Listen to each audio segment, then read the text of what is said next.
ભારતીય જનતા પાર્ટીની સરકારના 11 વર્ષ પૂર્ણ થવાના અંતર્ગત બનાસકાંઠા જિલ્લા ભાજપ દ્વારા પાલનપુર મુકામે નગરપાલિકા ટાઉન હોલમાં પ્રેસ કોન્ફરન્સ રાખવામાં આવેલ। Story report by Suresh Raval, Banaskantha. વિશ્વના નેતા ભારતના પ્રધાનમંત્રી આદરણીય નરેન્દ્રભાઈ મોદી સાહેબે 2014થી આજે 9 જૂને 11 વર્ષ પૂર્ણ કર્યા છે। 11 વર્ષમાં અનેક પ્રકારના વિશ્વએ નોંધ લીધી હોય એવા અનેક પ્રકારના ભારતના વિકાસના કામ કર્યા છે।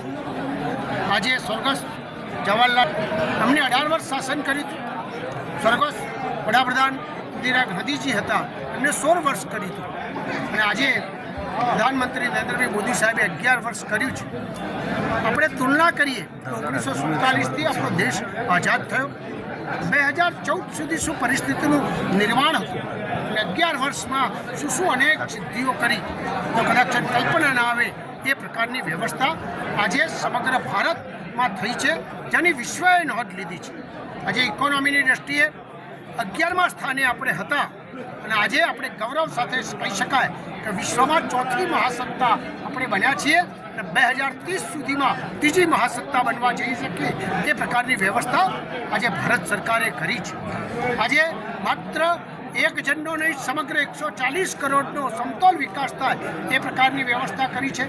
25 કરોડથી વધારે ગરીબી રેખાથી બહાર લોકો આવ્યા છે।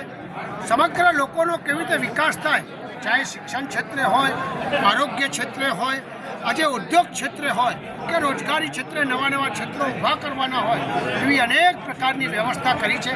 જે આપના માધ્યમથી બેઠા હતા અને 30થી વધારે વસ્તુઓ આપણને ગણાય છે। કોઈ પણ ગરીબ માણસ ક્યાંય પણ ના રહી જાય, 4 કરોડથી વધારે લોકોને ઘરનું ઘર પ્રાપ્ત થાય એ પ્રકારની વ્યવસ્થા કરી છે।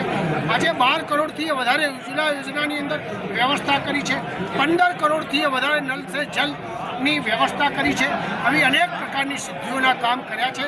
એ બાબતની જે અહીં આગળ મિટિંગ હતી, તમામ જે બુદ્ધિજીવી લોકો છે એ બધા જ લોકો આજે આગળ ઉપસ્થિત છે। એનું ફંક્શન છે અહીં આગળ જે 11 વર્ષમાં જે કર્યું છે એનું પ્રદર્શન પણ એ સારી રીતે ગોઠવ્યું છે। તો આપના માધ્યમથી આપ સૌને વિનંતી કરું છું કે આવનાર સમયમાં 2047માં ભારત આત્મનિર્ભર બનવાનું છે, વિશ્વ બંધુ બનવાનું છે અને જ્યારે ભારતનો વિકાસ એ વિશ્વની ત્રીજી સત્તા જ્યારે આપણે બનવાના હોઈએ ત્યારે તમામ લોકોનું યોગદાન રહે એવી આપ સૌના માધ્યમથી સૌને વિનંતી કરું છું। આજે આટલી મોટી સંખ્યામાં અહીંયા આગળ જે પધાર્યા છે એ બધા મેસેજ લઈને જાય એ વિનંતી।